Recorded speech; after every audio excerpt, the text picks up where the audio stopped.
Lahat ng drama, lahat ng tawanan, lahat ng iyong all-time hits. Ang tanging huntahan ng Masanggamaw, #1 sa Mega Manila, nationwide pa. Broadcasting from TGON, TVH Group of Networks. Dito lang sa inyong iisang himpilan.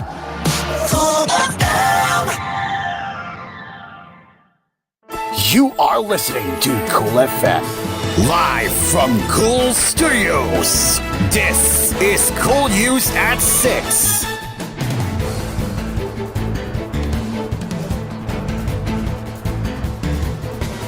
Good evening and welcome to koolNews at 6. I'm Carlo. Manila 6th District Representative Bienvenido Abante has disputed claims that the House propped into the Duterte administration's drug war is repetitive, saying new information came out during the hearings. In an interview on Monday, Abante said the House of Representatives is discussing possible rights violations because some witnesses are coming out just now and because he became chairperson of the Committee on Human Rights only recently. He was answering Senator Ronald Bato de la Rosa's allegation that the hearings were merely a fishing expedition, as these had been done several times already. De la Rosa was the chief of the Philippine National Police during the drug war. It's not repetitive, it's better if he or De la Rosa attends so that he can see for himself if it is repetitive. We presented different witnesses because we want to apprehend whoever is behind this and investigate the wrongs done in the past, about the reporters. If they are asking why only now, it's because it is only now that these things came out recently. I do not know why, but maybe they are afraid of spilling this in the past. It's only now that the Makabayan bloc got the chance to file resolutions regarding the war on drugs. So what will the Committee on Human Rights do about that but hear these resolutions and privileged speeches, he asked. De la Rosa said he does not have a problem with the activities of the House Quad Committee that investigates the possible correlation between the illegal activities in Philippine offshore gaming operators Poco Hubs, the illegal drug trade, and possible abuses committed during the Duterte administration's drug war. He, however, admitted to not wanting the actions of the Committee on Human Rights, saying it was prompting Duterte's drug war even though several investigations were conducted already. But Abante said new information came out during the hearing as lawmakers were able to listen to the testimonies about how innocent people like minors were killed during the drug war. Supposed attempts to cover the killings were also brought up, like the case of a 9-year-old girl who died during an anti-drug operation, but the cause of her death was listed as pneumonia. We cannot say that because the child died in 2018, the parents can just forget about this. Until now, they're crying for justice, Abante said. He also said police officers admitted that they were working within a quota system where cops had to reach a certain number of operations to be awarded. What we found during the last hearing was that some of his police officers admitted to having a reward system, a quota system. Some have denied this, but we have talked to police officers, including some who are still in active service, and they say that the reward system exists, he said. If a police officer kills a drug pusher, he will get money. It's a reward system, it's a quota system, he argued. After the committee was formed to prompt issues, Abante was asked why the Committee on Human Rights was part of the Quad panel. Abante said they got information that money from Bogus was allegedly used to reward police officers who killed drug suspects, which he believes it's enough reason for the Human Rights panel to be included in the Quad committee. Last Friday, the Quad panel started its hearing on the possible correlation between Poco Hubs, the illegal drug trade, alleged connivance of government officers, and human rights violations. During the hearing, former Bureau of Customs Intelligence Officer Jimmy Guban said former Environment Undersecretary Benny Porda sent emissaries in 2018 to warn him that he would die if he named Davao City First District Representative Apollo Duterte, lawyer Manasseh Carpio, and former President Rodrigo Duterte's economic advisor Michael Yang as individuals involved in the illegal drugs shipment in 2018. Guban was referring to the 1 ton of shabu worth 6.8 billion pesos concealed in a magnetic lifter, which eluded authorities in 2018. The House and the Senate investigated the matter, and Guban attended the hearings where he was cited for contempt. Representative Duterte and Anti-Porda have denied Guban's accusations. According to Representative Duterte, he has never met Guban and he cannot be treated as a star witness as he is not credible, having been cited for contempt for lying at the Senate Blue Ribbon Committee. Also, tonight, dismissed Bambang Mayor Alice Guo, otherwise known as Chinese National Guo Huabing, left the Philippines in July, according to Senator Risa Hontiveros. In the manifesto delivered during the Senate plenary session on Monday, Hontiveros revealed information that Guo was already out of the country and was in fact already in Kuala Lumpur, Malaysia on July 18. The opposition senator said Guo used her Philippine passport to exit the country. This prompted Hontiveros to lambaste the Bureau of Investigation. Not investigation, but Bureau of Immigration. According to her, the agency promised her and Senate President Pro Tempore Jinko Estrada that it wouldn't allow Guo to leave the country. She said that if the Philippine government could not address this, it would be a big slap to the country's law, procedures, and policies. Senator Rafi Tulf's second Hontiveros speech, noting that he conducted a hearing earlier where he pointed out the lack of a processing center for passengers of charter planes. If you're a passenger who wants to go abroad on the charter plane, you will not go through the process. You will not go through immigration. You will no longer go to the gate and in limousine or SUV. And when you arrive at the tarmac, you will board your plane, and then here comes the customs, immigration, and quarantine officials. But if that is Alice Guo's complies, it will be easy to get through because there is no CCTV where you are passing through, Tufo said in Filipino. According to Guo, it was the reason why he told officials of the Ninoy Aquino International Airport to ensure that processing areas would be placed for passengers of charter planes. I am very sure that she left on the charter plane through a private plane.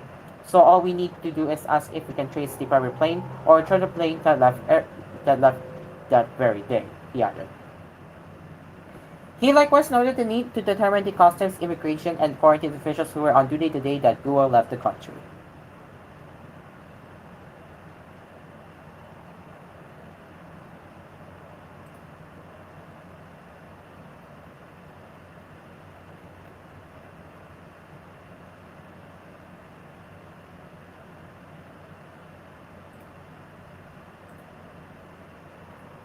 Sales of laptops in the Philippines are expected to surge with approaching back-to-school season in September, with the local unit of international consumer finance provider Home Credit expecting purchase volume to double to 1,200 units daily. In a statement on Monday, Home Credit Philippines said it was projecting a significant increase based on the peak number of laptops sold during the same month last year. With students and professionals increasingly relying on laptops for online classes, research, and other academic activities, the demand for reliable, high-performance devices is at an all-time high, the company said. The HCPH said its recent sales report had shown a consistent growth in technology product demand, citing a trend driven by the ongoing digital learning revolution that has reshaped education in the Philippines. The company has an online shop that showcases a selection of electronic products from laptops to mobile phones, to washing machines and televisions. In 2023, the company sold 5.3 billion pesos worth of laptops, marking a 12.5% year-over-year increase compared with the 4.7 billion pesos worth of laptops recorded in the previous year. On average, the company said it had sold nearly 450 laptops daily in 2023, adding this was an indication of a strong market demand driven by the growing adoption of digital learning solutions. Over the past 2 years, we have seen a notable increase in laptop sales from July through September, HCPH Chief Marketing Officer Sheila Paul said. Anticipating a similar trend this year, CHPH said it has mobilized a campaign with its partners to offer laptops, smartphones, and other gadgets essential for students' education. The company also recently launched its promotional campaign called Escuela Deals, designed to simplify the process of upgrading to the latest gadgets. As digital learning continues to evolve, the intersection of technology and education will only become more prominent. Gadgets, especially laptops, will remain at the forefront of this evolution, supporting diverse learning methods and enhancing educational outcomes, said Paul. Last year, Home Credit Philippines hit 10.4 million customers and a transaction volume of 295.7 billion pesos.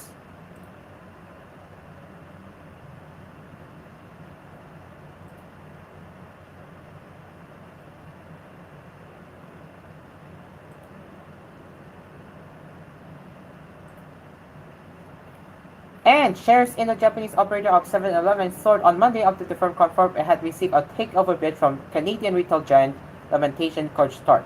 The offer for 7&I Holdings would create an international convenience store behemoth, combining 7-Eleven, Couche-Tard, Circle K, and other brands across Asia, North America, and Europe. With a market value of 5.6 trillion Japanese yen or $38.6 billion as of Monday afternoon, it will also be one of the biggest foreign acquisitions of a Japanese firm. 7&I operates more than 85,000 stores around the world. Alimentation Scotch Tart operates more than 16,700 in 31 countries and territories. 7&I in the statement gave no details on the size of the offer and said it has formed a special committee of independent outside directors to examine it. Neither the board of directors nor the special committee has made any determination at this time to either accept or reject the proposal from ACT, to enter into discussions with ACT, or to pursue any alternative transaction, it said. The announcement came shortly after the Nikkei Business Daily broke the news earlier in the day, prompting 7&I shares to skyrocket 22.71% to 2,161 yen. Before the news became public, 7&I's market capitalization stood around 4.6 trillion Japanese yen, the Nikkei newspaper said. It is now 6:11 in the evening, and koolNews at 6 will be right back.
back. As we get into the headlines from around the world now, although no new mpox cases have been reported in Malaysia in 2024, the health ministry said it is ramping up surveillance and advocacy activities after the World Health Organization issued its highest alert. Malaysian authorities are stepping up surveillance at international entry points, and all travelers from countries that have reported mpox cases are required to monitor their health for 21 days after arrival in Malaysia. It advised people with a history of risky activities or who have symptoms such as rashes and blisters to immediately seek treatment at the nearest health facility and avoid contact with other people to prevent the spread of the virus. Healthcare personnel at public and private facilities are required to notify their nearest district health office of suspected and confirmed cases to ensure that prevention and control measures can be implemented. The ministry assured the public that there are enough labs for testing and diagnostics. There are 10 labs, including 2 private labs, with the capacity to conduct PCR or polymerase chain reaction tests to confirm diagnosis. The ministry is also increasing awareness by distributing materials to high-risk groups and at high-risk locations such as spas and sanunas. It said premises offering services that involve skin-to-skin contact with customers must always ensure that hygiene is maintained and their employees as well as customers are not experiencing symptoms such as blisters or rashes. If an employee or customer experiences symptoms, they should immediately seek medical attention, the ministry said in a statement on August 18. It added that it will continue to work with other government agencies and non-government agencies, including public and private hospitals, to monitor, detect, and treat mpox cases.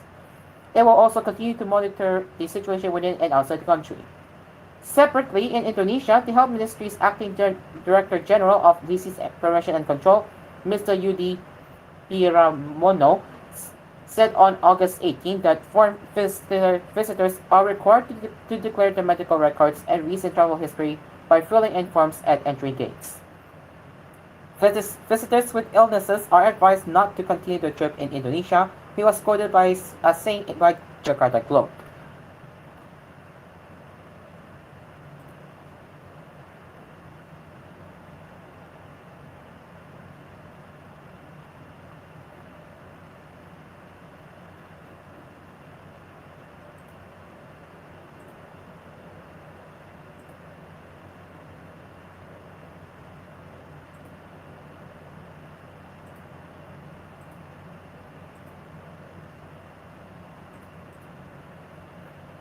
U.S. Secretary of State Antony Blinken in Israel to push for a Gaza peace said on Monday ongoing negotiations were maybe the last chance to reach an agreement to end the war.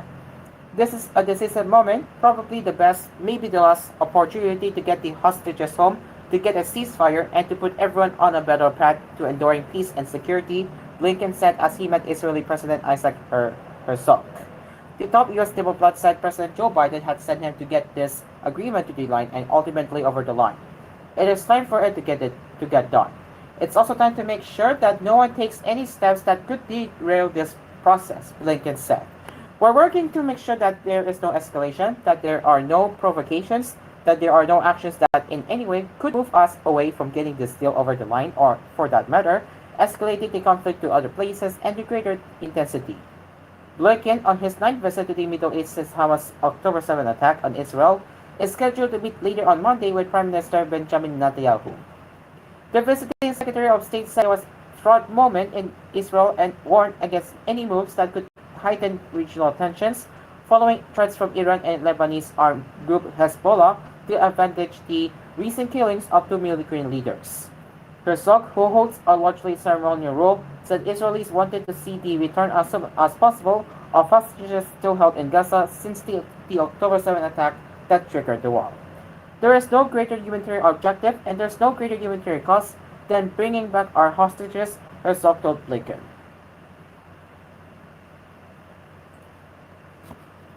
U.S. President Joe Biden will give a bittersweet farewell address at the Democratic National Convention in Chicago on Monday, passing the torch to Kamala Harris as the party's nominee for November's election. Less than a month after his stunning withdrawal and Harris' astonishing ascent, Biden can expect a hero send-off from many of the same people who helped him push him out due to concerns about his age. The 81-year-old is expected to say that Harris, America's first female, black and South Asian vice president, is the best person to finish the job he started of protecting American democracy from Republican rival Donald Trump. Harris is set to briefly appear with her boss on stage for his primetime speech in a symbolic moment designed to show unity among Democrats over his succession. One hangover from his time in office, however, is a huge planned protest in Chicago against the Biden-Harris administration's support for Israel's war against Hamas in Gaza. Biden said on Sunday he felt good, real good about his speech after spending the weekend at the Camp David presidential retreat in rural Maryland, fine-tuning his address with top aides.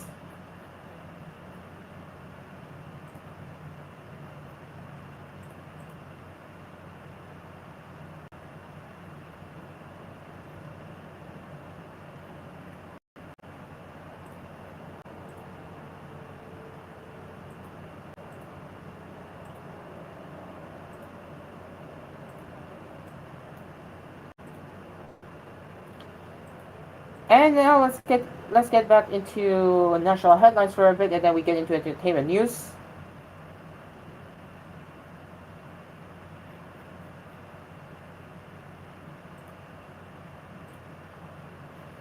A 61-year-old female passenger was offloaded at the San Jose Airport in Occidental Mindoro after making a bomb joke before boarding a flight to Manila on Monday, according to the Civil Aviation Authority of the Philippines, CAAP.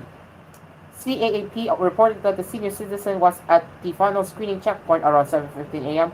when she joked about a possible explosion while placing her luggage on the X-ray machine. "Miss, something might explode there," the woman said, prompting the officer to call the security screening checkpoint authorities. To ensure there was no explosive material in her bag, as mentioned, strict security measures were implemented, CAAP said in a statement. The woman later clarified that her comment was not meant to cause alarm, but CAAP said the senior citizen was already taken to the airport's police station for further investigation. It added that the investigation into the incident has since been handed over to the Philippine National Police.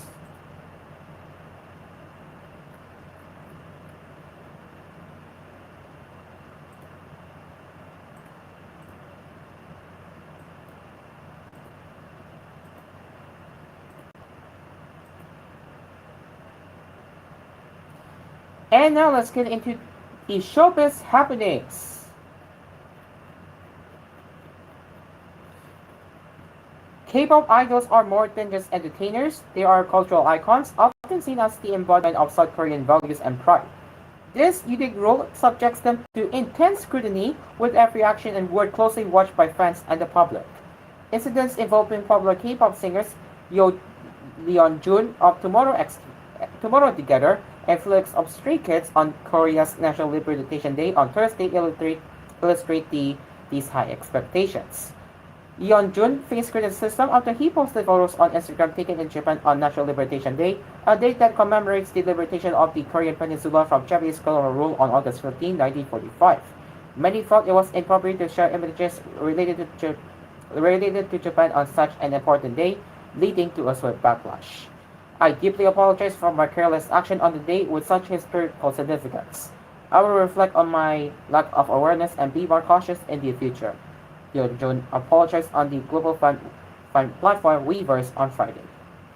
Felix of Stray Kids also found himself in hot water after he mentioned a Japanese anime challenge for a short-form video while interacting with fans on Bubble, a fan app, on the same day. Given the day's historical weight, fans expressed disappointment over what they saw as a lack of sensitivity. Felix quickly issued an apology through agency JYP Entertainment on Friday, expressing deep regret for his actions and acknowledging his lack of awareness.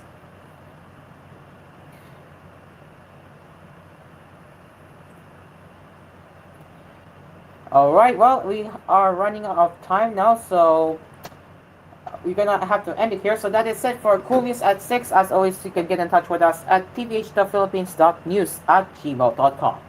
And join us again later for more news headlines with koolNews Primetime at 9. Until then, I'm Caro. Good evening.